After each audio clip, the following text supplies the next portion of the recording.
Hey everybody, I'm just going to talk about defensive driving. Not your typical defensive driving, but some other things that you might want to think about. So, with all the traffic nowadays and people coming out of COVID and everything else, there's going to be more people on the road and everything else. So, if you're coming up to a stoplight, stop sign, or just traffic, like a traffic jam, you want to be able to see the vehicle in front of you, their tires that touch the concrete. If you can see that, then you should be far enough back that in case that car breaks down or somebody gets really stupid and gets out of their vehicle, you have enough room that you can turn and go around them. It's just a good idea. With that, being able to go around, you don't want to be in the center lane. If you're in a traffic jam and people start getting stupid, or they do have vehicles break down, you got a car in front of you and behind you, left of you, right of you. What do? You can't do anything. You're going to be sitting there for a while. So if you're in the left lane and you're on the highway and it's a divided highway with a cement wall, you're not going to get by them. If there's a medium, then yeah, you can pull down the medium, go around, or turn and get in the opposite traffic and go the other way. If you're in the right lane, then you can hit a little bit of pavement on the side or in the grass and go around, or turn around and get the heck out of there if you need to.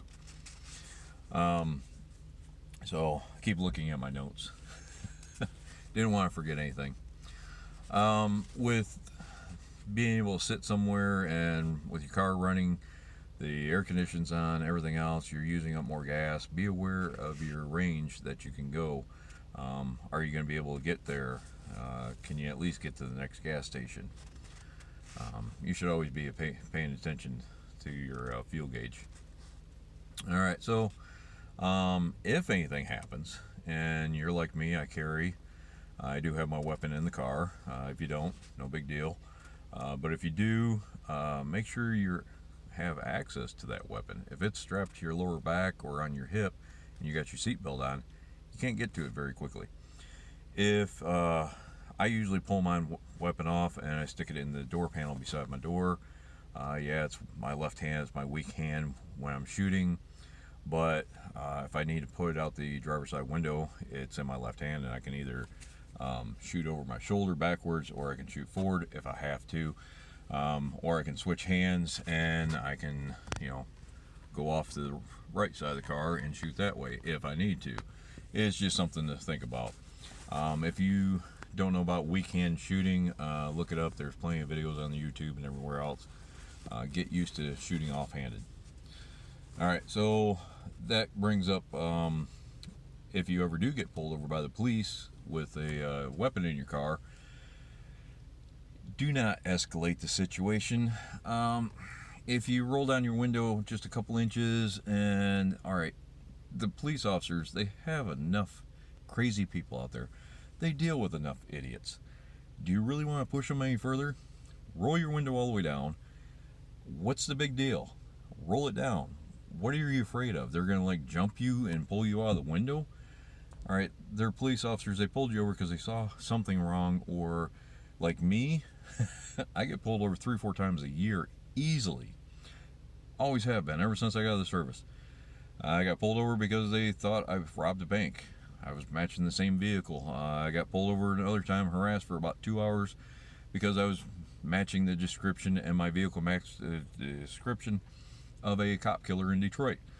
Been pulled over many times for all kinds of things. I've never been shot, and yeah, I've been harassed, but I'm always compliant, and I've always had no problem with the police officer, other than them just giving me a hard time.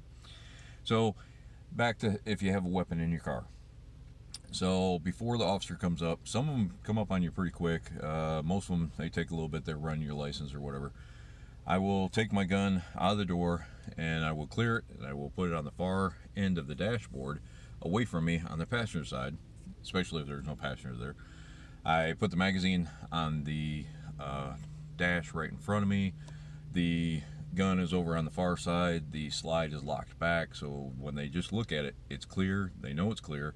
Magazine's over here. I put both my hands on the steering wheel and my windows are down. And if it's dark, I lower the back windows also. They want to know that there's no one else in the car, it's just me, or if there is other people in the car, they can see them very easily.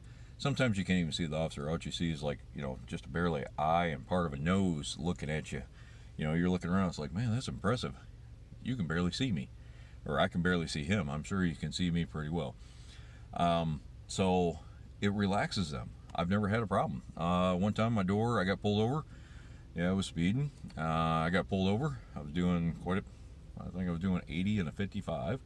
3 o'clock at night, he pulls me over. My window wouldn't go down on that vehicle, so I just barely popped open the door. He was already out of the vehicle before I realized what was going on. And I just opened the door just a little bit so I could talk to him. He's like, sir, you can close the door and roll down the window. I said, well, that's a problem. I can't roll down the window. He goes, well, can you open the door further? I'm like, well, my gun is right in the door panel, and I'm propping the door open with my elbow. I have my hand on the steering wheel. I said, if you want, you can open up the door, and you can pull the gun out, clear it, put it on the roof, whatever you like. He was like, all right, just keep your hands on the steering wheel. And I did so. He pulled it out. I heard him clear it, put it on the roof of my car. We had a nice chat, and he said, well, here's your gun. The magazine's still on top of the car. When I get back to my car, you can grab it. I said, all right. He went back, got in his car, and he left. No ticket, because I was being nice. All right. So last two things here. Gray Man. My car has a bumblebee, or actually a honeybee, all the way back there somewhere. Yep, right there, you can probably see it. And for some reason, it has a coexist sticker on it. Just got a notification on my phone. Has a coexist sticker. My wife or my daughter put it on there. It's fine by me. I would love to coexist with everybody. Everybody should be peaceful with everybody. But I don't have a bunch of gun stickers on my car. I don't have a bunch of, First or Second Amendment rights or anything on my car. No political crap on my car. I leave all that out. That's how you start arguments, all right? Religion, sex, war, politics. Any of those topics will start an argument. All right, but anyways, Gray Man, just blend in, all right? And the last thing, you should always have your go bag in your car. If you don't know what a go bag is, some people call it a bob bag, even though that's redundant. Bob bag is bug out bag, whatever. A go bag, basically 3 to 5 days to survive if you need to. Look it up. There's plenty of different go bags and plenty of great ideas. But just some ideas for you. Be a little defensive when you're out there. Watch what's going on. You see I keep looking around. I'm looking into my mirrors and everything else. Looks like I'm distracted when I'm talking in the video, but I'm always watching. Just keep your head on a swivel. Be safe out there, people. There's a lot of crazy people in the world and a lot of stupid people. They come in all colors, shapes, and forms, and religions, and whatever. No one is a bad person until they prove it to me. I don't care who you are until you open up your mouth.